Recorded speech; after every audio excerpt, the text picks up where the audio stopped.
Yo, welcome back to my channel.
Yo, welcome back to my channel. Nah, gua kali ini ketemu sama temen gua ya, temen-temen SMA gua ini namanya Mamet. Wah, ini si Mamet ini dulunya itu dia itu hobi dance, anak dance sebenarnya. Ini dance-nya ini udah jago banget. Nanti ada beberapa trik yang bakal gua ulas ke dia dikit.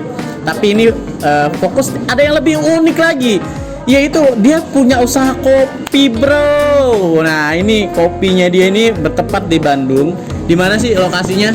Lokasinya itu di Jalan Tubagus Ismail, Tubagus Ismail. Nomor Tubagus Ismail 6, nomor 1 sampai 3, nanti pokoknya gampang banget dicari. Gua kasih linknya di bawah. Kalian bisa langsung search di mana posisi kopi ini. Iya, terutama yang mungkin yang orang Bandung ya kali orang ya. Bandung. Nah, jadi buat kalian, jadi nggak perlu lagu lah kalau buat ngopi itu di sini tuh enak banget kopinya. Gue sih belum nyoba, tapi gue udah disiapin nih kopi spesial americano. Americano ini kental banget kelihatannya karena kalian lihat kan tadi proses pembikinannya seperti apa. Ini americano ini kopinya kental banget dan ada gula merahnya. Ini buat apa sih, Matt, gula merah ini? Jadi sebenarnya kalau buat orang yang mungkin belum tahu ngopi itu seperti apa gitu, masih kaget biar nggak terlalu pahit, kita tuh selalu sediain gulanya. Oh gitu. Nah, Siapa tahu kan kaget gitu. Iya, gue sih agak sedikit kaget ya. Karena gue nyobain americano kemarin itu rasanya pahit banget, gila sumpah itu pahit banget. Dan itu gue rasa, gue pikirnya tuh kemarin tuh kopi yang americano itu gua rasa itu gua pikir manis setelah dicampur susu krim putih gitu kan. Ternyata rasanya emang benar-benar pahit. Bener pahit banget. Nah itu kebetulan karena gua orangnya kan nggak hobi ngopi ya, jadi gua kan bukan penikmat kopi. Nah ini gue pengen tahu nih tentang kopi, dalam-dalamnya kopi. Nanti Mamet bisa jelasin lah ya ke penonton. Nah nih guys, ini gue pengen nyoba dulu tekstur kopinya itu seperti apa. Nah nih udah disiapin, udah disediain sendoknya. Gue pengen nyobain. Iya. Challenge juga. Challenge Saya nggak juga. pernah ngopi. Soalnya. Karena gue nggak pernah ngopi, jujur. Karena biasanya ya paling ngeteh, paling ya begitulah. Iya.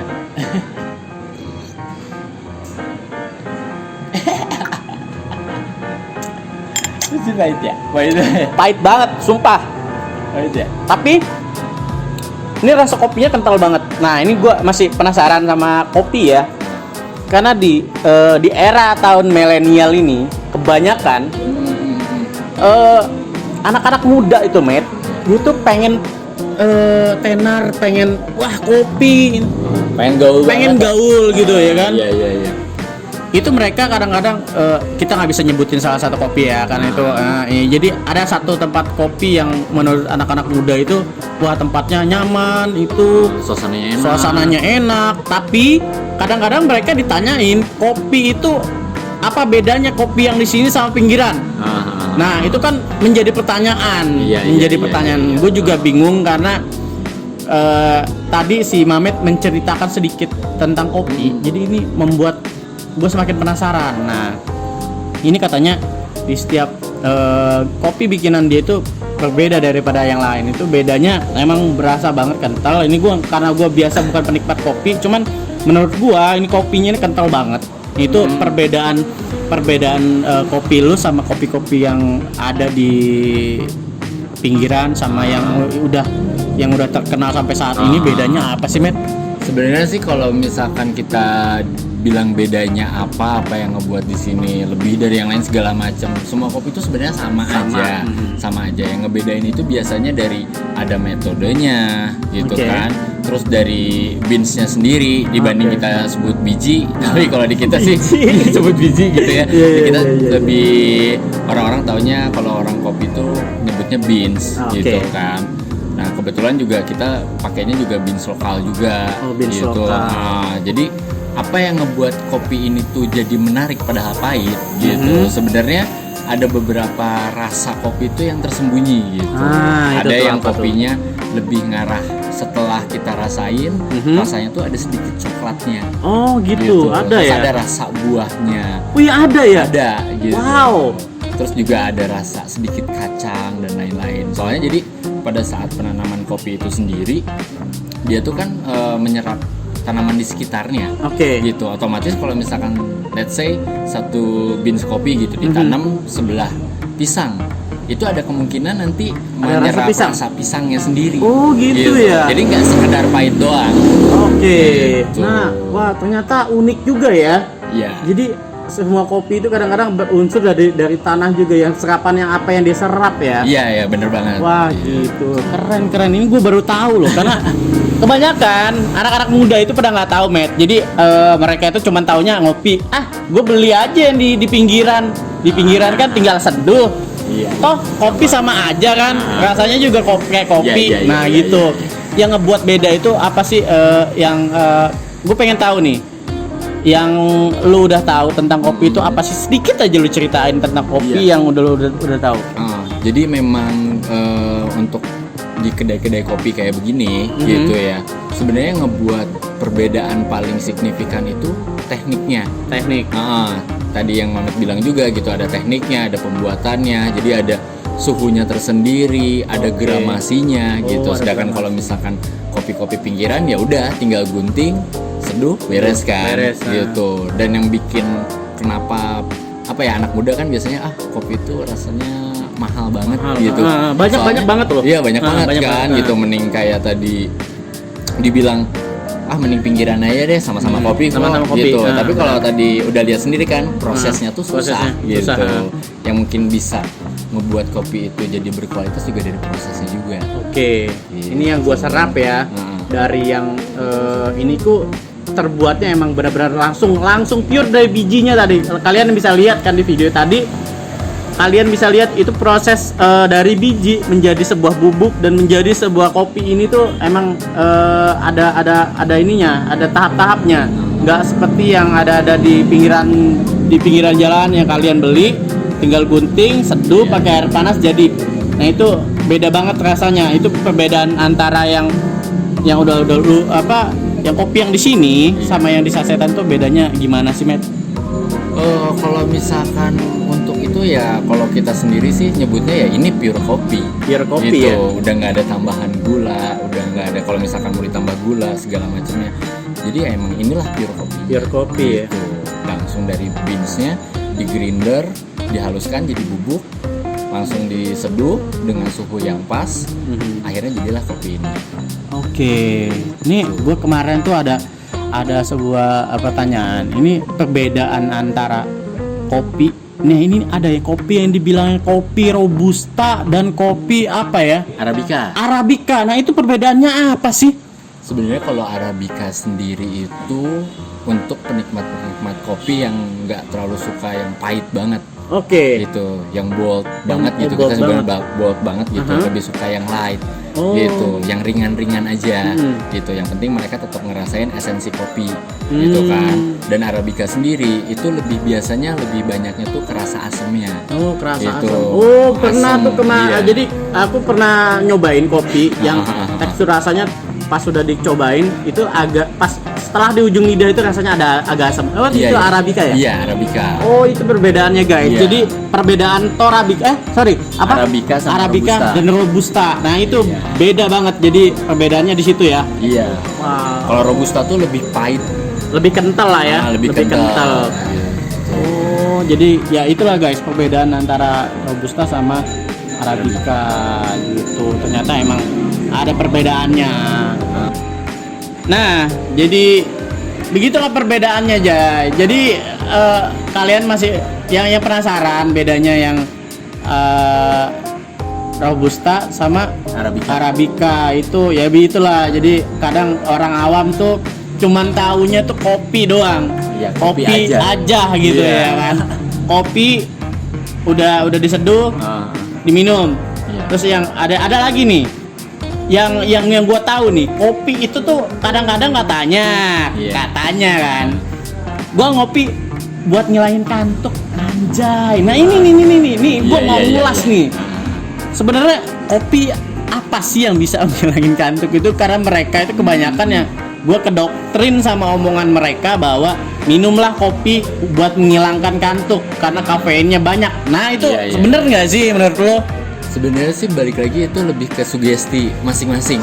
Iya, sugestinya gitu. Kalau Mamet sendiri biasanya minum espresso gitu kan. Espresso tuh yang emang langsung pure tanpa dicampur air. Gitu. Jadi kayak tadi kental dong. Iya, kental banget. Kental banget gitu. Gua rasa ini aja pahit banget, gimana dia yang kental ya? Iya gitu. Nah, dari situ tuh jadi kayak ada tersugesti bahwa itu rasa pahit dan rasa asem itulah yang ngebuat jadi kayak oke, seger sedikit hanya untuk menambah tenaga doang gitu. Sugesti sebenarnya gitu yang justru ngebuat up jadi bangunnya itu balik lagi gula. Gitu. Gula, rasa manis kan. Jadi kayak kita tuh esensinya tuh kayak sugaras gitu. Tahu kan sugaras kan gitu. Jadi kayak hiperaktif. Nah, itu dari gula. Jadi ini ya apa namanya, sugesti yang ngebuat bahwa kopi itu nggak ngantuk ya. Sebenarnya kopi itu bukan nggak bisa bikin kantuk ya. Tetap aja ya bikin kantuk. Stigma orang-orang kan lebih nyebutnya kayak wah, ngopi dulu deh biar nggak ngantuk. Nah, ngopi itu dulu, gitu. Kata-kata itulah guys yang ngebikin bahwa kopi itu bikin nggak ngantuk, itu yang terbesit di dalam ingatan gue itu. Iya, kan? Tapi gue nggak begitu percaya karena gue sendiri nyoba. Karena gue sendiri ya pribadi gue coba bahwa 1 gelas kopi itu kalau gue ngantuk tetap aja ngantuk gue, kan? tidur gue gila ya kan? Tidur. Iya, tetap ngantuk, jadi nggak ada nggak ada menutup kemungkinan bahwa kopi itu nggak bisa bikin orang nggak bisa tidur gitu loh. Iya, Jadi iya, itu mindset aja ya, mindset ya. Mindset aja gitu. Mindset aja itu guys. Jadi ya buat kalian itu yang berpikir bahwa kopi itu bikin nggak ngantuk itu bullshit juga berarti. Emang udah ada penelitiannya ya? Ada sih, banyak banget Udah sih ada ya? penelitiannya gitu. Jadi yang memang kopi itu balik lagi sebagai teman kita untuk ya minum aja sih gitu, minum. Atau mungkin yang mungkin lebih kerasa itu dari sugestinya tuh bikin relax gitu. Jadi nggak stres juga gitu. Karena kan mungkin kafeinnya juga bisa membuat pikiran kitanya juga agak sedikit jernih kali gitu. Ada juga kan slogannya yang kopi itu dimana kita pikiran lagi butuh inspirasi. Nah,